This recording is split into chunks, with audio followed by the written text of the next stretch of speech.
Health and Wellness with St. John's Nutrition with Matt St. John, Deborah St. John. I'm Shasta Jones, and we are going to hopefully give you a lot of great information that's going to help you in life, as well as if you have questions. Tonight we are live, so please on our Facebook page chime in on the post and send us your questions, and we're going to try to answer them live, as well as if you want to call in, you can do that. I will have a phone number for you here shortly, hopefully. And we're going to go ahead and start. Matt and Deborah just came back from Peru and the Amazon, so tell us a little bit about your trip. Well, we literally just got here. We were in Lima about, what, 12 hours ago? Yeah. Yeah, so we have not stopped. We actually haven't slept, so please forgive us for that. Oh my goodness, an amazing trip. It was our fourth trip, our fourth visit. We were there to visit the Retreat Center, which is a nonprofit down south of Tamsiaku on the Amazon River. And we met the family that are the caretakers of the land. We met indigenous people, obviously the entire time. We were there with so many just awesome people, kids that were visiting, and we had just this incredible visit with the school in Berlin. We had a reception there that was amazing, and we danced in the jungle. We danced Rain dance? several times. No, it was basically, we went to visit the Kakumas, which is an indigenous tribe that's it was on the other side of Iquitos, and when we went, we didn't really know what we were planning. We didn't know how intense it would be. It got up to about 90 degrees, and by the time we were there, and these beautiful, beautiful women and children just met us, and they were in their indigenous clothes, and so they brought us up, and they started performing these dances for us. We didn't realize we were going to get pulled into the dance. Well, we were scheduled to be at 11:30 or for lunch at 11:30 at the school in Berlin that we supported. Berlin is in very deep into Iquitos, and it's actually lower Berlin where the school is, which floods. It's one of the poorest places on the earth, but to us it's not poor because they're so wonderful and they have so much love and happiness. But we were at the Kakumas, and suddenly they pulled us into the dance and made us dance with them. And probably the more concerning part was that there was an anaconda involved in the dance, a live anaconda. Oh yeah, oh yeah, we have pictures and video. And so that before we know it, we're dancing. Okay, so I'm, big gringos dancing with their army boots on, their military boots, and their knives dangling from their sides, and so we're dancing with them, and they're swinging around an anaconda, and every once in a while I look around, there's a snake head coming by me, and it was a very sweet snake, believe it or not. And so then of course they put the snake on us and all that, but I was about this close to dropping when the dance finished. Thank goodness. Well, then we didn't realize it until we got to the school in Berlin, which we were, of course, late, typical us.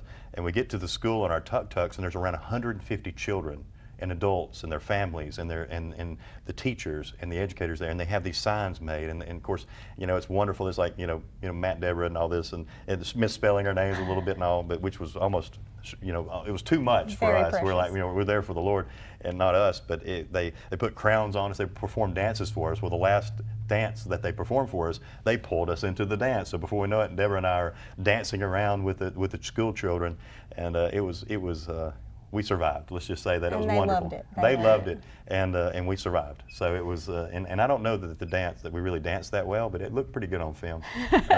So we're excited. And the anaconda snakes and all that helps everything, right? And the monkeys that just. Oh, the monkeys. Oh, well, that's another thing. We went to visit a monkey refuge, and there was a little brown woolly monkey, and she just really took to me more than any of the other monkeys, and so she climbed up me and sat on my head, or sat basically on my shoulders, and with her elbows propped up on my head. So we went for a 2-mile hike in the jungle with a monkey on my head, a brown woolly, a big one. Like and a wool hat in the jungle. And these are wild monkeys. They just do what they want. And so we went 2 miles in the jungle, and the little monkey decided, that's it on the left there. It's just hugging him. Yeah, hugging me. She kissed me right there too. And then the other brown woolly, we'll a little bit more on that in a second, but the brown woolly was hugging me, loving me, and really showed me a lot of affection, which the guide said was a little unique, and then went off into the woods with some other monkeys to eat. So I thought, well, that was that with the brown woolly.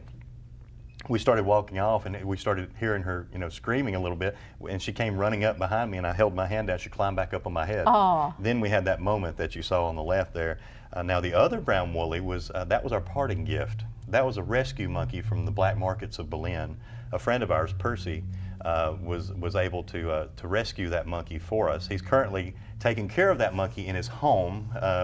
And it's a baby. It's a baby. It's going to be released Monday on the land. Oh, awesome. with the family that's the caretakers.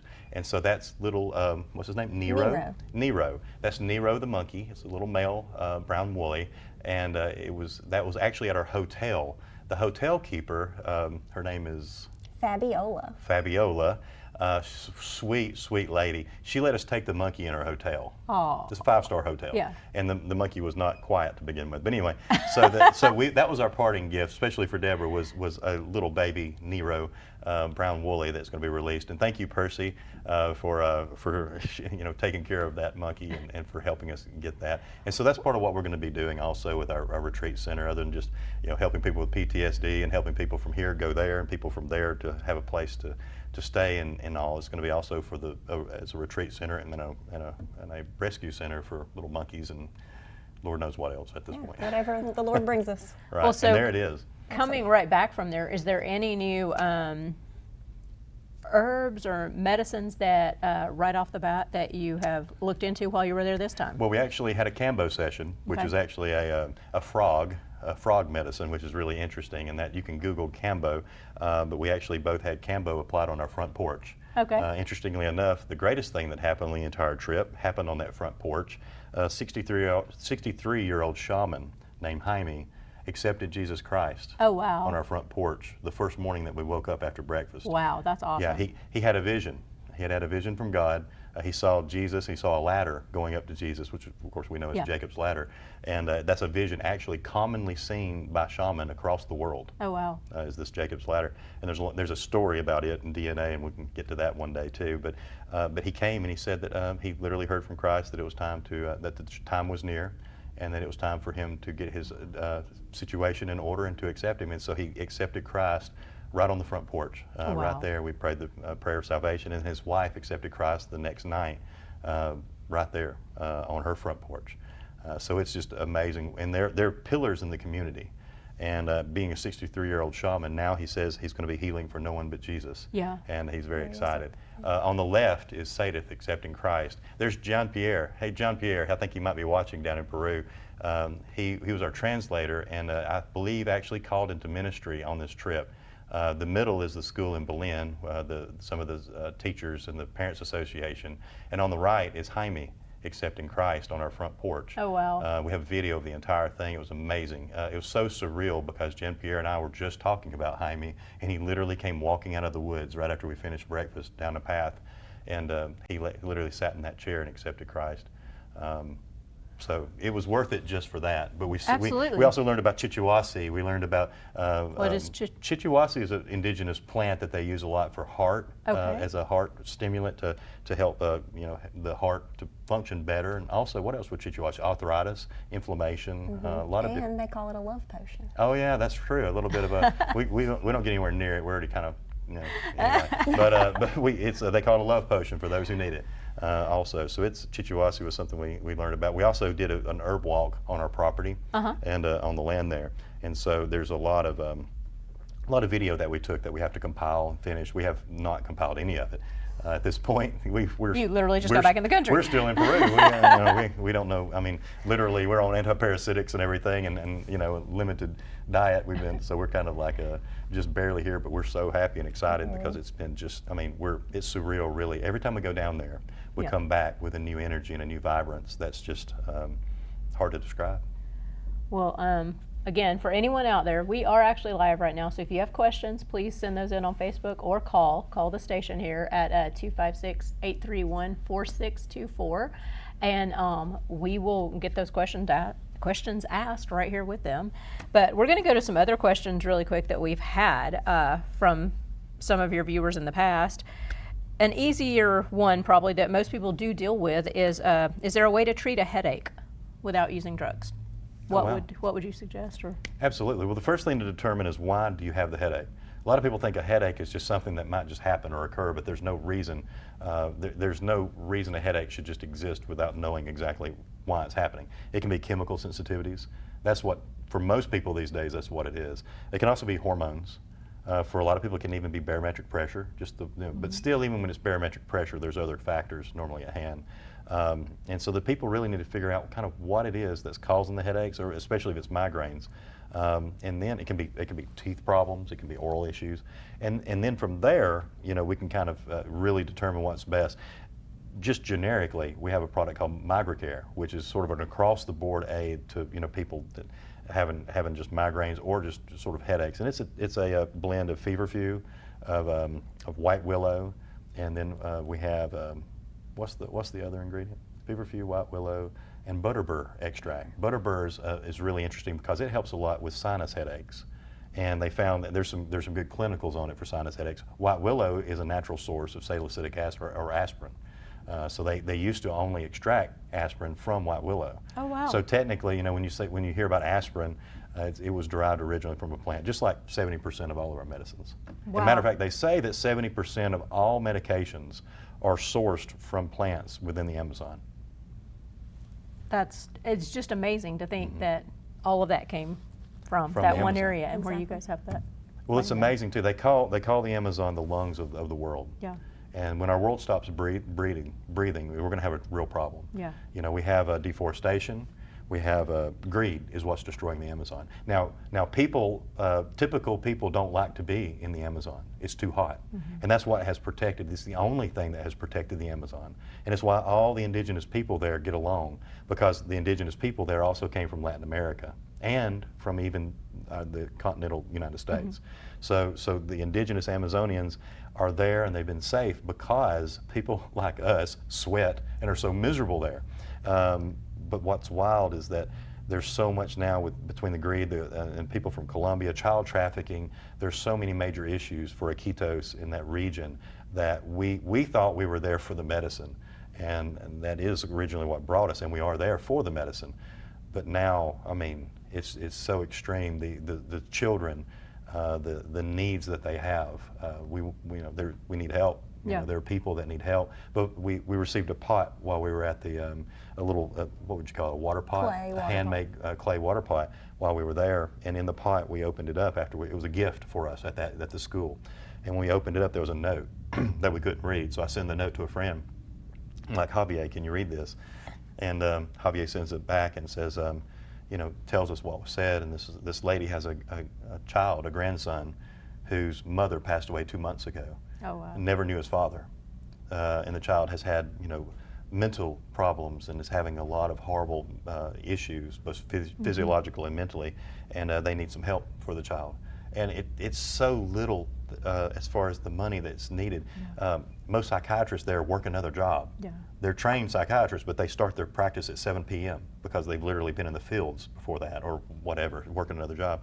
And so it's not that expensive, but the poverty level is so high that they just need a little help. Yeah. The entire school, we're helping with the kitchen, because in Iquitos, they release the children into the streets at lunchtime. So you go there, and there's all these school children. They're on their little outfits and everything. Well, it's well known that they come from Colombia and all over. They just pick these children up, and they're gone.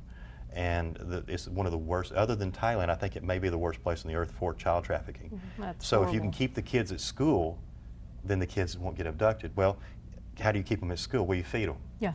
How do you feed them? Well, you build a kitchen. Yeah. And so if we could just help, they need a whole new school. Yeah. But we helped them paint it. We helped them with the kitchen. At least the kids You can start be and off the go street. little bit by little Right. bit. Well, that's all we can do. We're just two people, and St. John's, and so and it's actually, we're not just two people. We have all of us at St. John's, whether it be volunteers like David and Teresa and James and Brenda, Miss Grinstead. Oh my goodness, it's just incredible people that are helping us there. But we only have so much, and so we're trying to do what we can do. Well, I'll tell you what, let's go to another question that we have from previously. So some nights while I'm asleep, my wife tells me that I stop breathing for short periods of time. Is that normal? Should I be taking something to help with that problem? They call that sleep apnea these days, and it's interesting because in the past 60 years, sleep apnea sort of occurred. In other words, it didn't exist 60 years ago. And we've referenced so much information and data, and we've researched so much. We have a video that's on YouTube called Why is Our World So Sick? And it goes in a lot of detail about why people are having these new autoimmune issues and things like problems with sleep apnea. Sleep apnea is an obstruction because of swelling from inflammation. So if you're inflamed, it's not just from being overweight either. If you have inflammation in your throat and esophagus, then you're not going to be able to breathe properly. And when you have issues like that for a long period of time, you're going to have cardiovascular issues, you're going to have pulmonary issues. So how do you help with sleep apnea? Why do you have sleep apnea? That's the more important thing. As we learn, there's a direct link to glyphosate. Glyphosate, Roundup, the chemical Roundup will cause sleep apnea. Now, don't just believe me, believe Google. In other words, go reference it, look at the clinicals, and you'll discover that sleep apnea has a direct link. You can see the charts. You can look as the rate of sleep apnea has risen in the United States, so has the rate of use of glyphosate. And there are studies that are showing that the glyphosate is causing the inflammation in the esophagus. How do you get glyphosate? You got to use Roundup. You spray your wife with Roundup and she has glyphosate? No. You spray your fields with glyphosate? No. You simply just eat Cheerios, or because they have like 700 parts per billion of glyphosate in every ounce. And so we have a problem with our grocery stores. We have a problem with our world and our system because they don't have to label how much glyphosate is in the products. There's not supposed to be any. As they're spraying the oats, they're spraying the wheat, they're spraying the cotton, they're spraying the corn, they're spraying everything within 3 miles is saturated with this glyphosate, even organic fields. So there's a way to detoxify, and there's a way to get rid of it, but obviously one of the best things to do is try to avoid it as much as possible by eating an organic diet, trying to stay away from pesticide-containing food, and obviously not using the stuff. Well, a question we just had come in from Charlotte out there. She wants you to talk more about the pineal gland that you talked about on the first show. Oh wow, this is going to get interesting. The pineal gland seats in basically at the middle of our brain. And what's interesting, a lot of neurosurgeons will use the pineal gland as a basis for when they study the brain because it's calcified in most cases. On an X-ray, they'll use it because it's calcified. They can see it on the X-ray. On the X-ray, and then they use it as a guide. Well, our pineal glands are not supposed to be calcified. I was going to say, yeah. That's bad. Yeah. It's easy, and it's proven clinically that fluoride, even in the drinking water, calcifies pineal glands. Why would they put fluoride in the water? Well, you tell me. There's a long story behind that. Calcification of the pineal gland is very interesting because it's very, very well known that people who have calcified pineal glands have a lack of religious nature or lack of spiritual nature. Now, this was where it gets a little weird. In 1560, Socrates, a philosopher and scientist, he determined that the pineal gland was the seat of the soul. It's where God spoke to men. Okay, that's kind of far out, right? Well, you would think that obviously around 1800 or 1901 or something, they would have discovered some hormones or something that something else the pineal gland did. No, 1952, they finally discovered a hormone called melatonin. Now, everyone's heard of melatonin. It's what they give their kids to knock them out. Well, don't. Stop using melatonin unless you're prescribed it. Melatonin is a hormone, and melatonin should only be given if there's a hormonal deficiency of melatonin, which would normally only be in autistic spectrum children. So people are overdosing their kids on a hormone, and they don't even realize it. What happens if you take a hormone that you don't need for long enough? Well, your body quits producing it. So now you've messed up their pineal glands. So there are so many natural options. I'm not against melatonin for the children that need it. We have it at St. John's Nutrition, but there's not going to be a person that leaves St. John's Nutrition with melatonin that doesn't need it if we can help it, because there's so many other options for things to just help people sleep, to help them rest. It's not a good idea to use melatonin unless you're prescribed it or you need it. Well, melatonin was discovered, and so science said, oh, finally, we have something to say that the pineal gland does other than what Socrates said in 1560 about this stuff about God.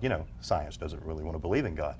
So that trucked on and said, okay, so the pineal gland is responsible. It's your third eye. It's what a lot of people call it your third eye in Hindu religions and others. And it's basically where it's the part of your brain that's responsible for your body clock, for your body rhythm, for understanding when the sun rises and sun sets, so that you know when to sleep, and that's what it does. Well, in 1999, Strassman actually discovered that another hormone is produced by the pineal gland, and it's called DMT. DMT is called the spirit molecule. That's what Strassman called it. And so this gets a little wild because DMT is the final hormone produced in your body and possibly the last thing that's produced in your body when you die. Interesting. Yeah, studies show that DMT is produced when you die. Let's get back to the Amazon. 3,000 years ago, a guy received, or says, received, whoever it was, received a message from God about two plants, Banisteriopsis caapi and chacruna, and that the combination of these plants would produce healing effects with people's minds, especially with trauma. So as time has gone on, as we've researched this, they call this ayahuasca. That's what they call this plant combination. And it's something that people go down to Peru, and all the hippies like to do it, or whatever, because it cleanses their mind and all this. But we wanted to research ayahuasca further to really understand, like, microdosing. How does ayahuasca affect post-traumatic stress syndrome, and how does it affect depression, and how does it affect the mind, and heal it just on microdoses? And so as we've been researching, it's incredible because we wanted to go talk to the shaman because we learned that the shaman were the only ones who microdosed. They didn't want other people microdosing because they wanted to get some money for the sessions. And so we learned that there are plenty of people microdosing. So basically, this ayahuasca, they say, cleanses the pineal gland and opens it up. And so people who are using these plants, these indigenous plants down in Peru, are experiencing things that they've never experienced before in their lives. There are clinical studies showing in every single case, in every single study, a massive, complete obliteration of PTSD symptoms, eating disorders, Wow. addiction, in people who use one dose of ayahuasca. Wow. Now this is a post 3 months, 6 months, 1 year, 3 years after treatment, one dose. Wow. So this is exciting. The research has been plagued, though, with every type of this voodoo medicine, and and then the researchers come down. Our hotel owner, of the first time that we stayed, was very shocked because we had such a good visit, and he said, "You came to learn about the medicine, research the medicine, right?" And I said, "Yeah." And he said, "But you're leaving and you're happy." And I said, "Of course." He said, "Well, you must know," and he pointed up. He said, "You must know him." And I said, "Well, we do." And he said, "Well, that's why you're happy." He said, the scientists come down here and they want to learn how to extract the plants. They want to learn how to get patents on the plant. They want to learn how to make it a drug. Right. And they're never happy because they can't. Yeah. So they leave disappointed. So it's amazing. The pineal gland is extremely important. It's something that we study a lot and do a lot of research with. And people who detoxify their pineal glands, and there's plenty of other ways to do it. Tamarind. Tamarind, which is in our brain fog formula. Tamarind has, and you can find a clinical study, just Google it, tamarind and the pineal gland, and you'll be shocked because tamarind, which once again we talked about being an A1 steak A1, sauce. yeah. It's a spice, it's a little pasty substance in these pods, and tamarind by itself is, of course, a whole lot easier to get than ayahuasca, and you can get it, matter of fact, and of course you can get it in our formulas, but in Latin markets they sell tamarind juices or waters. So tamarind is extremely important to us, because it opens up the pineal gland. It does a lot more than just that. Okay. So that it can help, and then basically our brain fog formulation was made originally for COVID brain fog, but it supports the pineal gland. Well, real quick, because we're getting close to the end of the show, Yeah. let's go with another question. Does depression come from too much sugar or other stimulants in your system? Yes.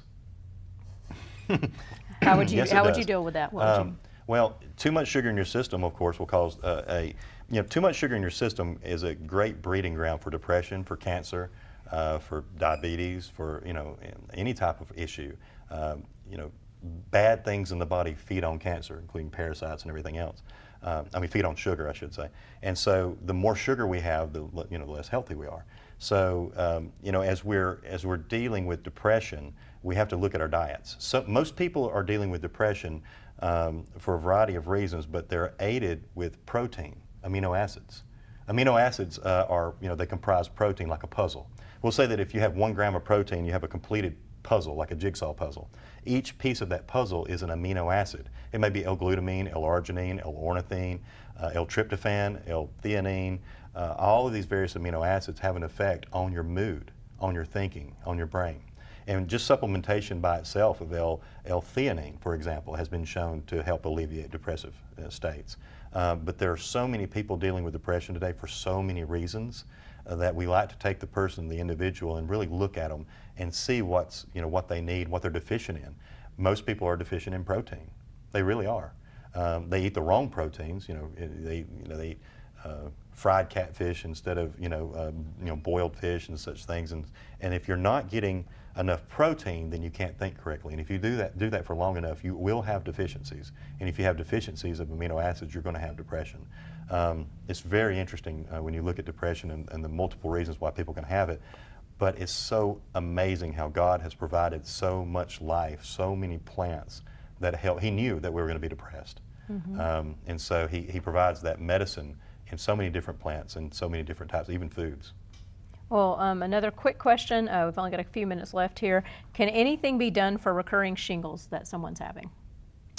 Well, most of the time that someone comes to us for shingles, we find that B12 supplementation along with vitamin C, a good dose of vitamin C, normally around 5,000 milligrams in divided doses per day, and around 5,000 micrograms of a really good, well-absorbed B12, a methylated B12 would normally be best. Those are really good to help in that condition. There are other factors, stress. Once again, if you really reduce stress, you can help. And just a B-complex vitamin can help that out a lot. And another way to reduce stress is to consume more protein, because those amino acids, like the theanine and others that we mentioned, are really good at helping to balance the body and to reduce stress. Well, we might be able to get in something really, really quickly here. I was a smoker for many, many years, and I have recently quit. Is there anything that I can do to help restore my lungs? Yes, and as you know, a lot of people will say, well, I smoked for several years, and I quit smoking, and all of a sudden my health problems started. And that's strange, because you would think, well, if you quit smoking, you should feel better. Well, the problem is you've been taking nicotine, which is a very potent stimulant, and it's a chemical that makes most people feel good. And if you drop it cold turkey, sometimes you feel poorly. So working with herbs like lobelia and kudzu root. Believe it or not, kudzu is good for something. Has a purpose. The root of kudzu helps with Not addiction. just to make you sneeze. Not just to make you sneeze or to destroy your entire forest. But kudzu is really good at helping to balance people and to help with addiction. And you can find several studies on kudzu root showing that it helps with addiction. So we try to help people get off of cigarettes. We'll even transition people. Sometimes we'll put them on cigars and have them do less and less and less, so that they don't have such an abrupt drop of the nicotine. But to be able to detoxify the lungs, oh my goodness, lobelia, mullein, any of those particular combinations, fenugreek, marshmallow root, there are so many formulations to help our lungs. Our lungs are very resilient, just like the Amazon, the lungs of the world. And so the resiliency, it doesn't need to be abused, but we have plants. The Native Americans used to alternate lobelia, smoking lobelia, with tobacco, and it kept them from having cancer, and it kept them from having addiction to the tobacco. Oh, wow. Yeah. Well, thank you for that answer. And I mean, this is a whole loaded show full of information and good things for everyone to know out there. And we've got to wrap it up for today. We're going to have to do an hour. Yeah. But for everyone out there, please, we're just getting rolling with this show. So let your friends know, your family, everyone. It's going to be live. I don't think we're going to be back here next week because of Thanksgiving probably, but the week after that, you'll be able to have questions. We'll get live answers. You'll be able to call, go on Facebook. We're going to try to get real life practical answers and help you out with some stuff. So we want to thank you for joining us today. We want to thank both of you for being here today as well, and for after your long trip. So please join us again for Truth, Health, and Wellness with Matt and Deborah St. John, and go visit them at their store, and it is in Oxford on Snow Street, right? Yes, that's correct. St. John's Nutrition. Thank you, and we'll see you back here in 2 weeks.